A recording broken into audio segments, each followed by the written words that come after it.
great poets, as they say, to be or not to be. It's a matter of choice in life.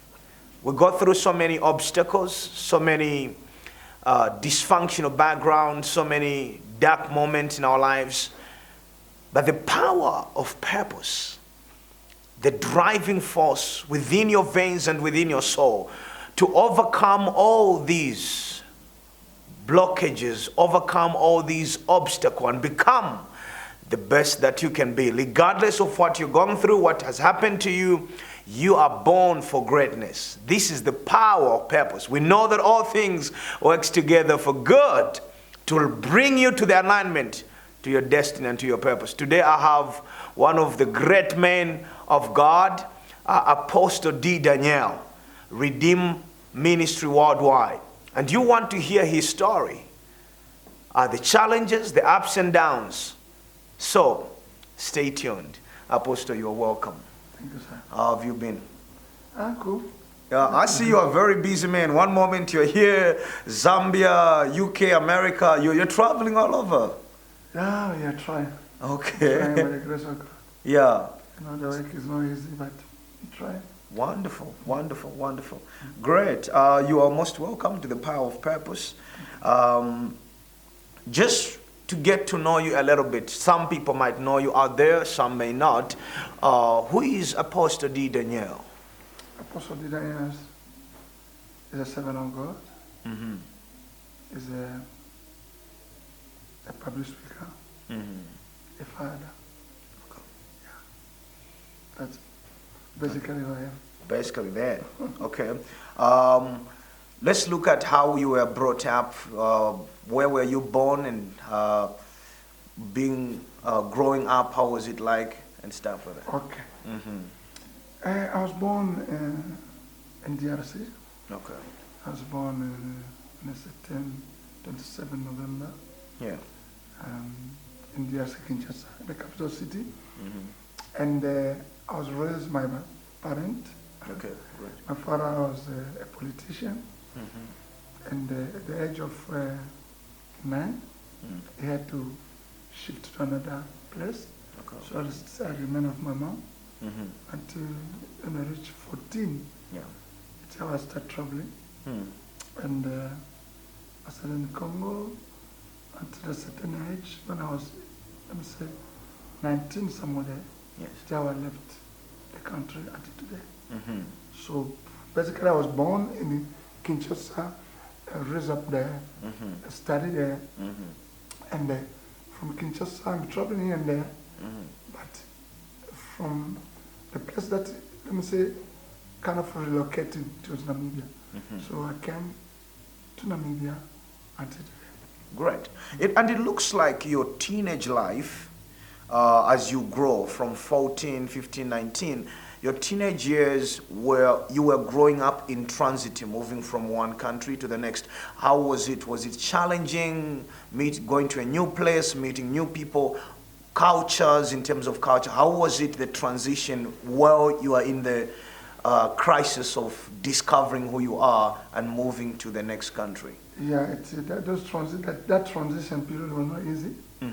It was really not easy. I feel like it affected me a lot, in a negative aspect, because at the age of 9, I had to leave my parent to go to my brother in a capital city, although I was born there, but he had to go to study somewhere in a hostel, from there to come back, and not living with my parent at the same place until a certain, until 12, it was not easy. But from there, I traveled to Ivory Coast, whereby my father, my uncle was working, so I had to go there.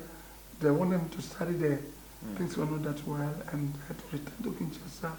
That period was really affecting me. It affected me a lot. It was not easy. It was not easy, and I would not advise anybody or even my own children to go through what I went through, because it affected my education, it affected my everything, my everything. But the good part is that I was in God, I was in Christ, and I had a good parent that was at least there for me, but it wasn't easy because to adjust into another culture, to adjust it. And the most things that is, I came to accept only now, I think about 3-4 years ago. Yeah. I came to accept it. It wasn't easy for me, being called a foreigner, and living in a country where people ask you, when are you going back to your country? And you feel like, I mean, I didn't do anything wrong in my country. Yeah. But maybe my parents want me to be here, or maybe circumstances that allow me to be here. So that was affecting me. I was, every time when someone would call me a foreigner, I would fight physically. I would really feel like, because I didn't wish to be a foreigner in that place. Okay. But you know, that's basically what affected me. And within the country, it was a bit okay. Yeah. Although culture was not, because Congo is a various, you know, language and tribe, but you could not feel it. But when you go, for instance, just going like to Angola, Namibia, you know, there are some countries where they feel like foreigners, you know, so it affected me a lot. Congo, there are rivers. We go to rivers in town, and we go to river to bath, you know, to play. And when we're coming from a certain river, I remember we went for a picnic, and when we were coming back, I fainted. I was small, too small, 9 years, I think. And there is a voice that was speaking to me, a really clear voice that told me, you shouldn't smoke, because that day we wanted to smoke. My friend was bringing, you know, so I tried to smoke. It's like in the alcohol, I tried to test, and although apparently did not know I was small, but I fainted on the way, and then the voice told me, you cannot touch alcohol, cannot smoke, you don't do anything, don't defile yourself, because you are set apart. People say a father is a compass in the jungle of life. Don't you think certain behaviors that you displayed as you grow has some attachment of your father's absence, because your father started traveling, you also started traveling, there's this detachment from your father who's supposed to be there and guide you into manhood, where there's some issues that you feel personally, some behaviors were caused because of your father not being fully there for you? It really affected me because our father was not that full time with us, and so we grew up more with our mother. So definitely it have to affect, because the father is a pillar. When did you now begin to get into the ministry, the works of God, and what you're doing now? I always say I was growing older than my age. Oh, okay. You see, 13 years old, you could not believe, because things that I was speaking, things that I was doing, people could not believe. They were feeling like, this one is just maybe this, this one is just this. So at the age of 13, I started committing myself to God, committing myself fully to God. I remember I would wake up in the morning, 5 o'clock, and I'd be in the street singing, telling people, come to the Lord. And it was not pleasing my father. When I was hearing that, it was like a disgrace for the family, because of the standard of life we were living, and because of his status. So it was like something that brings disgrace in the family. But I was still doing it. My mom was encouraging me, and then when I reached 14 years old, I was able to stand in the pulpit and preach the gospel. You know, they were giving me a chance by my pastors. I was very much loved by the pastor, but I was playing a tricky game. You know, I would still go to church, but I'll go back and to sing the my world. song, and then they will overpraise me there. I'll be with them, spend time with them, until when I reached 16, I decided to quit. Okay, so you decided to quit the both life, God life and world life. I quit worldly life completely, and the one pastor took me. And pastor took me, and I started staying with the pastor for 2-3 months, and then that's how I started really committing myself fully to the Lord. So fast forward, you move into Namibia and you establish your ministry. How did that happen? Tell us about it. There's a certain guy who came from Namibia, and he said, no, we were with your brother in UK. He sent us to take you because we are going up to Congo to search for you. But since we are here in Rwanda, we have to go. That's how they took me from Rwanda to Namibia. I found myself in Namibia. I didn't know Namibia, honestly. And that's how I found myself living in Namibia. Okay, and then you start the ministry. I didn't start the ministry just like that. Okay. I joined a certain church. The church that I joined, they just they found that there is something in me that of God in ministry in me. Before I left Congo, yes, I was a preacher. I was preaching. I was doing everything. But now when I came to Namibia, I joined a church. So they would tell you like pray. And when you pray or do this, so I was trying to give ideas, prayer. And then they asked me, who are you? Because the things that you do is really more of a servant of God. I told them, no, I'm from this church. Pastor Baruti is my pastor. I do this. And so they started making a follow-up until they connect with my pastor in Congo. And then they said, no, that guy is a powerful preacher. He's really a good servant of God. So that's how they wanted me to start ministering. So I didn't like it because my focus, everything was into the trip. I didn't come for ministry. Oh, okay. So I told them, no, I can't. So, no, you have something from God. And later on I started, adjusting and ministering here and there. But I was not comfortable because I feel like they were chasing me. And the lucky part is that I had my passport with me and they told me, no, just go for the camp. And I said, no, I can't do that. I'm a servant of God. I don't want to go there until I will leave here or just apply for the visa. So that's how I'll be living until time came and I left Namibia. Okay. I left Namibia. I went to Netherlands. In Netherlands, the Lord spoke to me. I should come back to Namibia. And then I didn't like it because life was tough.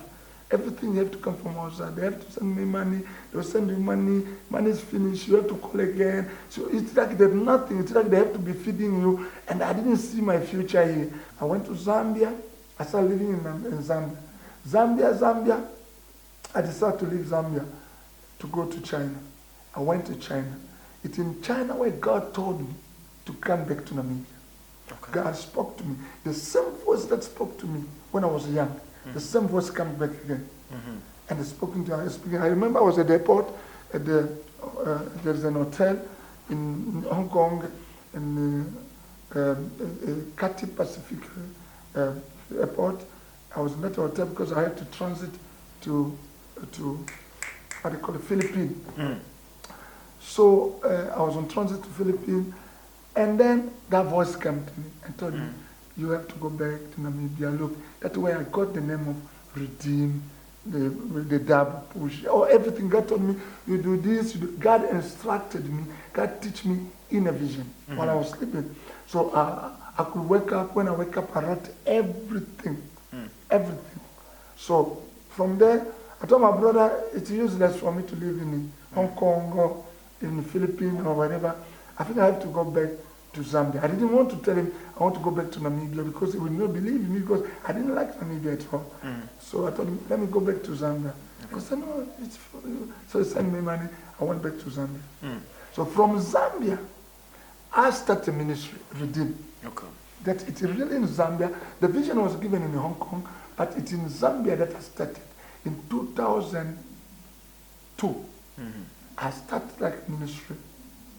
I had a group of people, a lot, and things was going well. I started ministry, preaching and all that, and people were really following me a lot. In Zambia, I had a crowd. I had over 500 people, and people couldn't believe. Somebody came from nowhere, and then having people in a short period of time. So I went to pray. I went to the mountain, the Sado Matero, somewhere there people were praying. I went almost for 7 days, and I prayed. When I was praying, the Lord told me, go back to Namibia. I told you, this is not a place. These people is just, you are on transit. Just go back to Namibia. I send you to Namibia because I give you, I will open your prophetic and apostolic gift. You are going to you are taking it to Namibia, not here. So now, that's how I came to Namibia. You get established. How did you begin the process of now finding the woman who's going to support you into the ministry? When people call me the father and the founder of apostolic and prophetic movement in Namibia, I appreciate people who acknowledge that. Because when I started the ministry, there were no church, there were no prophets. But before I went to China, to Europe, I had a woman that I loved, that proposed. Okay. And she was still a student. So I could not continue being a single pastor with a crowd, big ministry. People that are looking up to you. And the people are looking up to me, and I was on TV, I was everywhere, newspaper. So, kind of celebrity, people would take it in that way. So I was like, no, before I fall into something that is not right, let me just proceed and continue telling the woman that I love and I propose. That's what happened until I went to see her after she completed education, and then we proceeded and went to marry. Okay, great. So now you get married. How long did your marriage last? It didn't last. It didn't last. I can't say, but it didn't really last. Okay. So your marriage suddenly, as a pastor who has a very big crowd and people are looking up to you, married people, people's children, somehow as people believe that a pastor has to be a role model in his house, in his life, and here you begin to go through a divorce. Tell me about the process.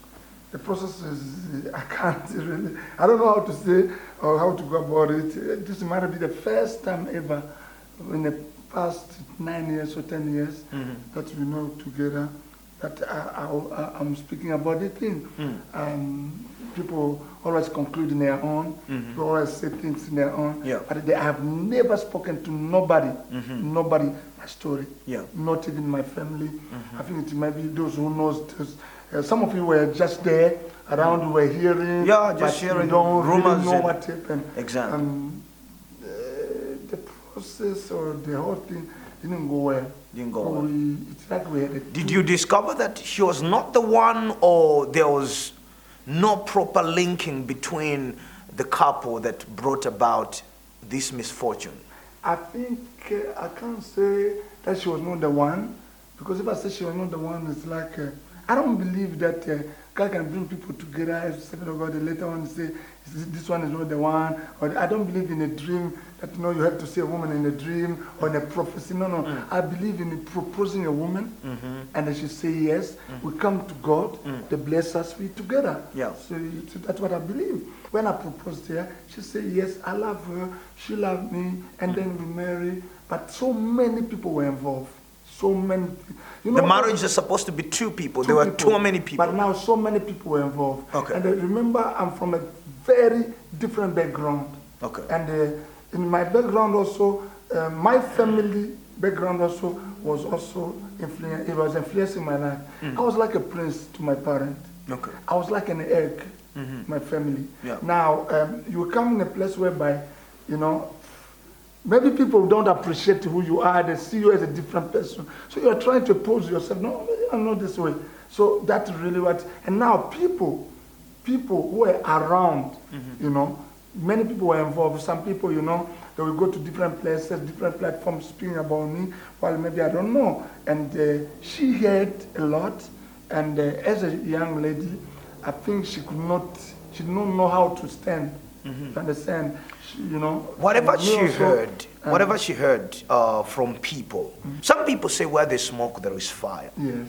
Were some of these rumors somehow true, or it was just people saying things? Some might be true, but the misinterpretation.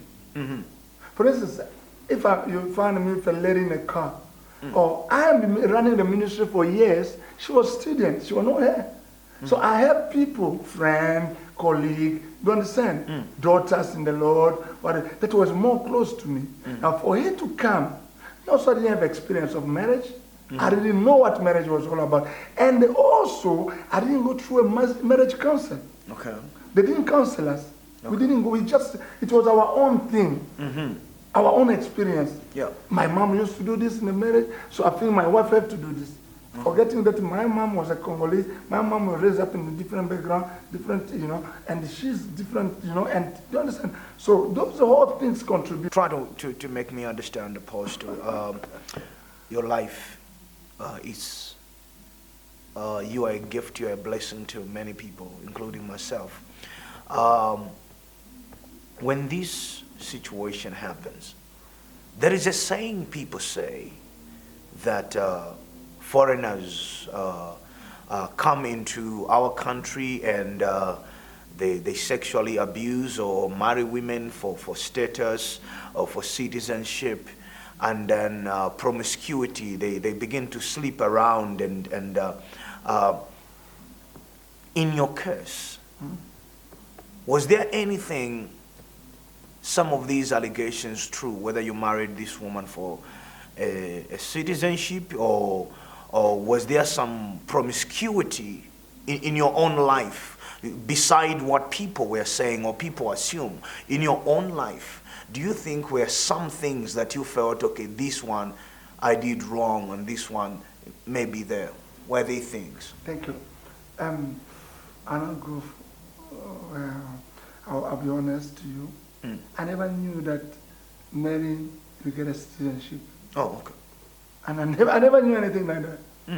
I never knew. Because all the time I've been living before, I was living maybe for maybe 8 years, maybe 6 years, 7 years, or 8 years before I got married. How was I living? I was never a refugee. I was applying at my affairs. I got my temporary residence. It was a study permit. When I was studying, later on temporary residence, I didn't think of anything like that. God knows in heaven. Okay. And it's just like I fell in love with a person. I fell in love with her. And I never married for any wrong motive. Okay. I married because it's an institution given by God, and it's also, you have to marry as a man. Yeah, of course. You need to have a family. Every allegation that you talk about Didanya, it's just because simply I'm a foreigner. Let me be honest to you. Okay. Because I am a foreigner, and I made it. Okay. I made it so they didn't expect any foreigner to come and they become a father to many. The way churches was like people would create their own group. As we are this, there were no church that will go beyond 1,000 members. That time, you are witness. Even when you come here, I don't know, beside Elston and other church, there were no revival church that will go like this and find 1,000 members. But when Didanya came, we went beyond the 1,000. So people could just imagine, who is this boy? My mentor, the man that I was following. Yes. You know, when I came to the land, because everywhere you go, you have to see somebody who can inspire you. Pastor Goro. Yeah. I was observing what he does, and I was trying to, sometimes I will go to him, I will ask a question, 1, 2, 3, I will get answers of 10 questions. But I will ask him 2 questions. He's Pastor Goro that I was going to ask here and there.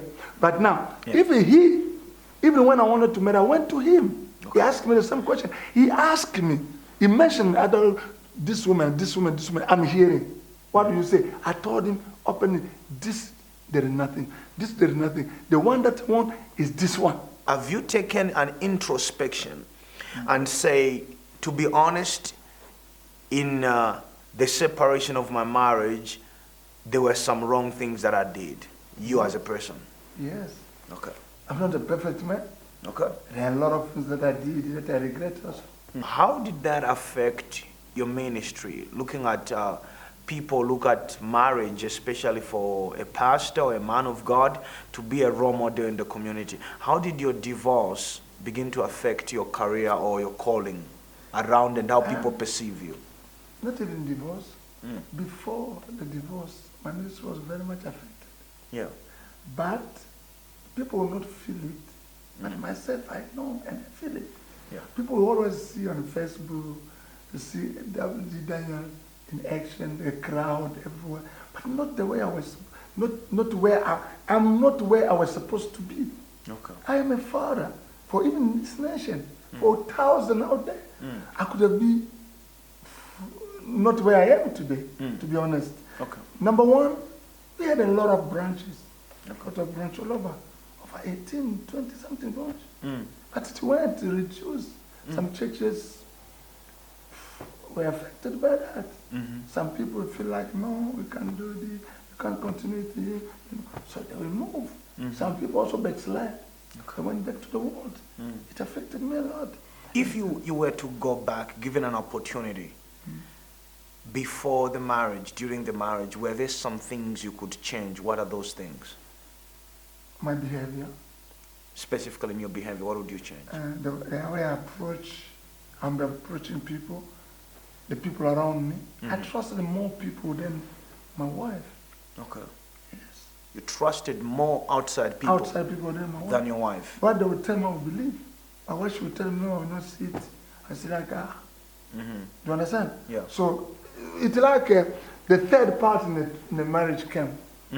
And you see like, yes, I don't say my wife was perfect. No, she did a lot of things that hurt me too. Okay. A lot, that I'm not there. But I'm not focusing on her. Let me focus on myself. Very much. Because the really change begins by yourself. Yes.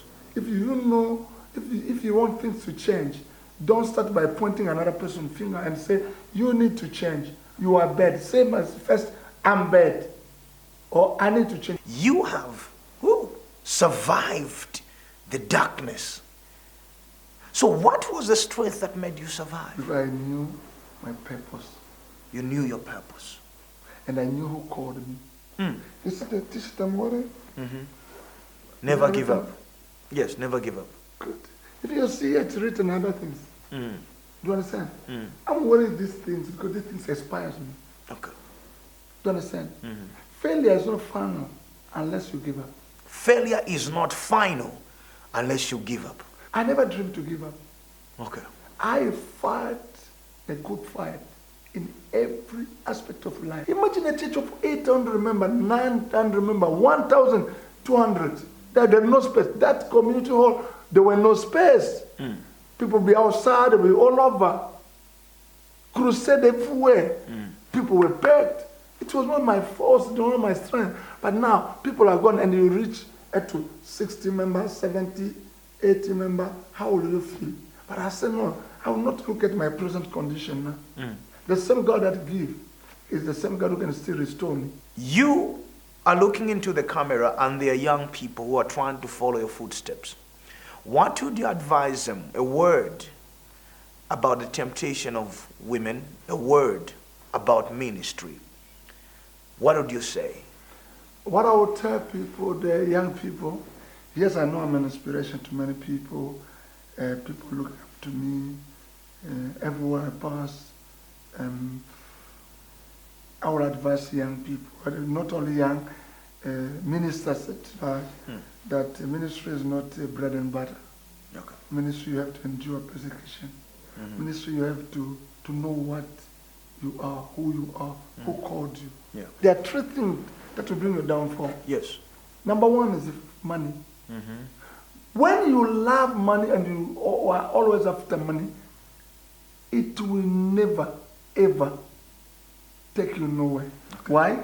We create the one-on-one, charging for people to see you. We create all those formulas. Number two, fame. You see why people are no more apostles, they are no more pastors, they are no more evangelists, they are no more, they are major, bigger, greater, all those titles. I'm sorry, I'm not attacking nobody, but this is my opinion. The third one, women. Women will clap a hand for you. Money, fame, and women. Yes. Women will clap a hand for you. You feel they are for you. No. They just want to destroy what is in you. Because when you are going out with women, you will not pray. You will not seek God. Your conscience will not. Do you understand? Yes, so money, fame, and the women. Apostle, you have been a blessing. Thank you. you so much. It is a blessing and it is a great moment. The power of purpose. You might go through some of the darkest moments in your life where you feel like giving up. Like, you know, that is it. I've been covered with shame. I think I cannot recover from this, but I'm telling you, as you hear these stories, all things works together for good to bring you to an alignment of greatness. So, this is the power of purpose. Until then, stay blessed.